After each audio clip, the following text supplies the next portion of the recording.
Welcome to another church school experience at Grace United Methodist Church in Winfield. After 4.5 months walking through Paul's letter to the Church of Rome, last week we jumped 15 centuries and looked at how influential the book of Romans had been with Martin Luther and the protesting movement that became the Protestant movement in Christian history. Well, now this week we're just jumping 2 centuries, 200 years, as we connect 60 AD with the mid-18th century, when a priest in the Church of England, obscure as Luther was obscure in 1517, but in 1738, this obscure priest in the Church of England experienced the gift of divine love that he described with the phrase, quote, "My heart is strangely warmed." Now, this priest by the name of John Wesley had been held captive by works righteousness, justification by works, believing if he could just live the right kind of life, he would earn salvation. He was a miserable captive to the law. He was a failure in ministry, a failure in personal relationships. He was eager to judge and slow to forgive. Now, his church, the Church of England, was a direct descendant of the theology and practice of the Roman Catholic Church, but Great Britain was separated from the continent of Europe politically, and therefore, in terms of the Church of England was separated from the Roman Catholic Church. And therefore, the Church of England, it was supported by the state. It served the establishment well. It affirmed 39 articles of religion as orthodoxy. And the church existed for those who adhered to its doctrine and its practices. Wesley was an ardent follower of those practices and doctrine, doing all he could do to earn salvation. But then he became a part of a band of Moravians, Moravian Christian believers whose understanding was pretty simple. Accept the gift of divine love in your life. Sharing that love with others was what the Moravians were about. Indeed, as he became acquainted with the practices and the life of that band of Moravian believers, all of a sudden he broke out of being a captive to the law. He broke away from being justified by his own works to the experience of heartwarming grace. You see, Wesley's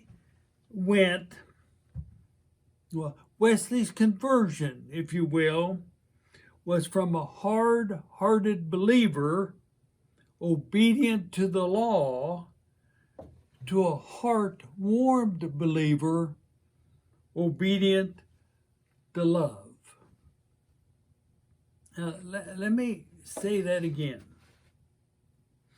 Wesley's conversion was from a hard-hearted believer, obedient to the law, to a heart-warmed believer, obedient to love. Now, those of you who journeyed with us through Rome, Paul's letter to Rome, doesn't that sound familiar of what happened to Paul on the road to Damascus? He had been a hard-hearted believer and became a heart-warmed believer, obedient to love. So this similarity is obvious in Wesley's diary. Wesley's sermons. He referred often to the book of Romans. He affirmed the 200-year-old Protestant tradition sparked by Martin Luther, and that revolution and that protesting movement had thrown off the shackles of self-serving practices of the church. But for Wesley, there was an unanswered question. You see, Luther and the early Protestant movement didn't grapple with if the church's role was no longer governing and determining the salvation of human beings. They said no to that. But what took its place? What is the purpose of the church is what John Wesley was all about. And for Wesley, it was plain and simple from the beginning of his journey after his experience in the Moravian community. The purpose of the church was to serve the unserved, seeking those who are lost in their life without love. A secular historian has made the reference to Wesley as a leader in the movement which saved England from experiencing a peasant revolution as occurred in France in the same century of Wesley's life. Now, why did the historian refer to Wesley as the reason why England did not experience that internal revolution? It was because Wesley's Methodist movement became focused on the injustice of the existence of child labor in England and led England to abolishing child labor practices. For child labor practices was the plague of the peasant population. For child labor guaranteed that poverty would become permanent. Now, how did Wesley pull this off? An interesting note about Wesley is that he only referred to his heart being strangely warmed a couple of times, but he often referred to 1739, the year after his heart was strangely warmed. He referred to 1739 a lot. And what happened in 1739 was that for the first time, Wesley did not preach in a cathedral or in a sanctuary. He preached out of doors in a park where the people were, including the peasant population of England. You see, that Methodist movement within the Church of England became so popular that when he addressed the issue of child labor, there were masses caught up in that movement. And they put on the political pressure to say, child labor is wrong. It must be abolished in England, and it was. You see, all of a sudden, Wesley's Methodist movement as a part of the church. The goal was to serve the people. Instead of existing for the sake of those who could dress and behave properly in order to enter the sanctuaries of the day, the church existed for the people in the park. The people who had no voice. Does that remind you of the book of Romans? Oh, to be sure, the answer is yes.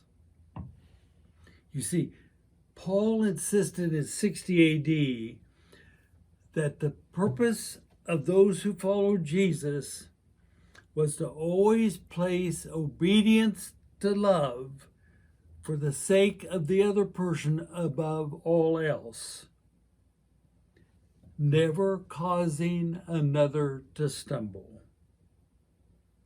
And you see, this is what Wesley developed as one of the expressions of the people who became known as Methodists, was that indeed they were part of a class meeting, a small group of people gathered together, a dozen or so, led by laity.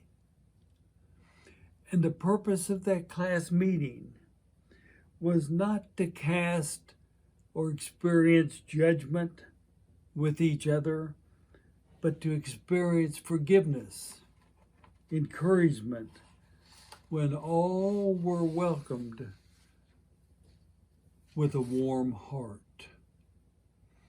So as Wesley's movement existed to serve the people, they held each other accountable to being obedient to love in the class meeting, lifting up again Paul's understanding that Christian community is not an experience of isolation. The Christian experience is one that is in community. And remember Paul's admonition that the Christian journey is not an isolated journey. It is one in community. And the class meeting, you see, picked up Luther's emphasis on the priesthood of all believers. That was the experience of the class meeting in the Methodist movement. Now, we could stop there in terms of the purpose of the church and the community of faith and the class meeting straight out of Romans into the Methodist movement, but we must continue with one more very, very important contribution of Wesley to the Protestant and Christian movement. And that was his warning against orthodoxy. He wrote, "Beware of orthodoxy. Believe in Jesus Christ as your Savior and hold any opinion that you wish."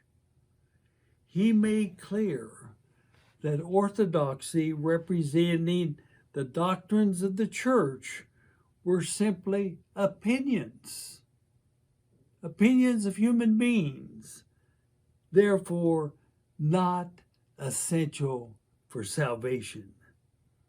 To be sure, opinions can be helpful, doctrines can be helpful, but they're not essential to the experience of being justified by faith.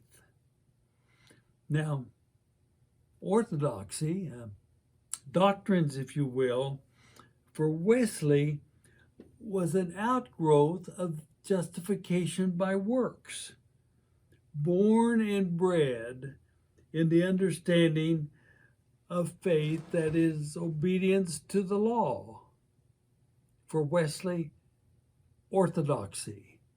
For Wesley, doctrines. He said, you're not obedient to the law. You're not obedient to orthodoxy. You're not obedient to the doctrines. You're obedient to love. Beware of orthodoxy. And this is just another illustration of how important the book of Romans was for Wesley.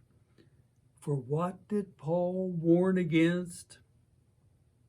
Against orthodoxy, nurtured by and sustained by the law. And this remarkable stance of Wesley in the mid-18th century to be aware of orthodoxy enabled the Methodist Church, when it was organized in the United States. The Methodist Church was not organized in Great Britain. It was a movement in Great Britain as a part of the Church of England. But the Methodist Church was born in the United States. And it was born as a denomination without obedience to orthodoxy or creed. Methodists considered doctrine as a helpful resource, and a source of guidance in the journey of faith, but not essential. For faithfulness, as was the message of Paul, for Wesley, we're justified by faith, the gift of divine love that comes into our lives, not the works or the thoughts of finite human beings. Indeed, 60 AD and 1739 have in common the experience of justification by faith. For Paul personally, for Wesley personally, for the church in Rome as a community of faith, and for the Methodist Church as a community of faith, born in 1739. Now, this was a little bit longer than I usually take in presentations like this, but it was a question of whether or not we were going to deal with this in 10 weeks or 1 week, and I decided 1 week was going to be it. And so, with everything that's before us, I would just suggest to you to think about these questions, and we can talk about them on Sunday. First of all, what are your stories of hard-hearted persons of judgment and law trying to be leaders in a Christian community of love? Secondly, in your experience of the church, has it primarily existed for those who have come or existed to go in mission to serve others? And finally, to what extent is your membership or participation in the United Methodist Church because of the absence of essential doctrine or creed?